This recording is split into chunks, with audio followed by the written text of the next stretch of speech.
right, so the Make America Healthy movement promises to help Americans become healthier and stronger. And an essential ingredient for that plan is changing our diets and bringing down obesity rates. 4 out of 10 adults in America are classified as obese. Up to a quarter of them are morbidly obese. You could easily conclude that this is a crisis and that a lot of the blame is to be put on the individual, specifically a belt-busting triad of bad food choices, sedentary lifestyles, and wafer-thin willpower. But is that really the whole story? What role do food companies play in all this? That's the question explored in a brand new book called Diet, Drugs, and Dopamine. It argues that ultra-processed foods are intentionally engineered to hijack our brains and trigger dopamine, a response we usually see with drugs like cocaine and methamphetamines. This creates compulsive cravings similar to those found in addiction. The author of the book is an expert in the field. It's Dr. David Kessler, former commissioner of the Food and Drug Administration.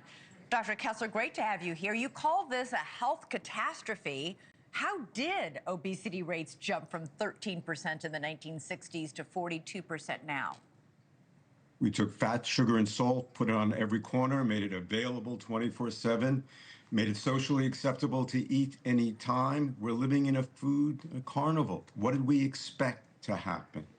The problem, Elizabeth, is not weight. Let's just make sure we understand that. It's not how big we are or how small we are. It's this toxic fat that we're learning about. Cardiologists, nephrologists, neurologists, we're all waking up to the fact that it's this fat in our abdomen that gets into our liver, into our pancreas, into our heart. 25% of American men are going to develop heart failure in their lifetime. 33% will go on to get diabetes. 25% will have a stroke. We can now prevent that. We can treat that. We can reclaim our health.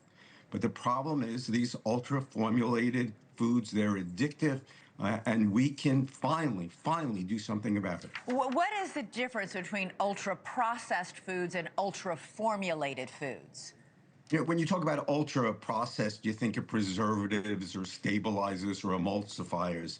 This is fat, sugar, and salt, that perfect trifecta that affects the reward systems of our brains. Those are the addictive circuits.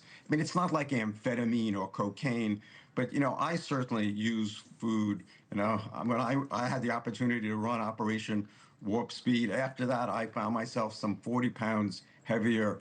My guess is if I were born 2 or 3 decades earlier, I would have been a smoker. I use food to calm me, to stimulate me, to increase my attention. So I think it's that trifecta. We just got to rethink addiction. It's not for the weak. It's not for the downtrodden. It's not about willpower. It's about biology. But the food companies themselves are actually engineering this food to make it irresistible, to trigger an emotional reaction, or is that just something we're doing on our own?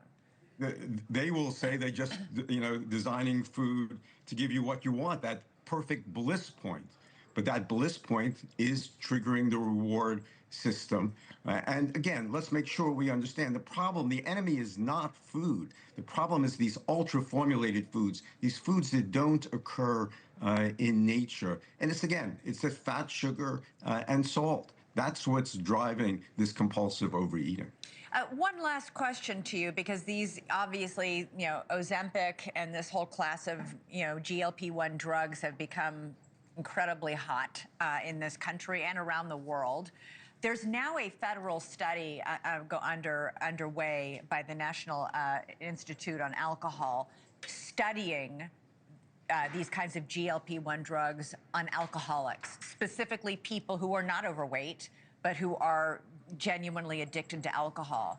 They believe that these drugs could also work for them. What do you make of that?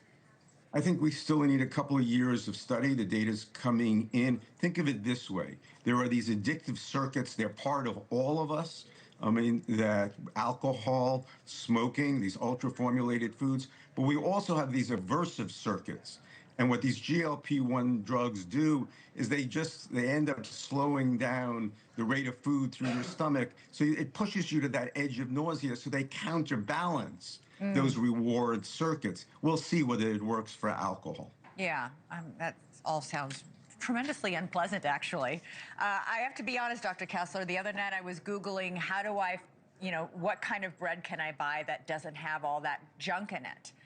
The glyphosate, all the other chemicals and preservatives. It's really hard, to be able to buy healthy food like that, to find healthy food like that, that isn't full of all these preservatives that, so many people. But Elizabeth, the great public health success of our generation, tobacco, we changed how we view the cigarette, right? It used to be adventuresome, sexy, glamorous.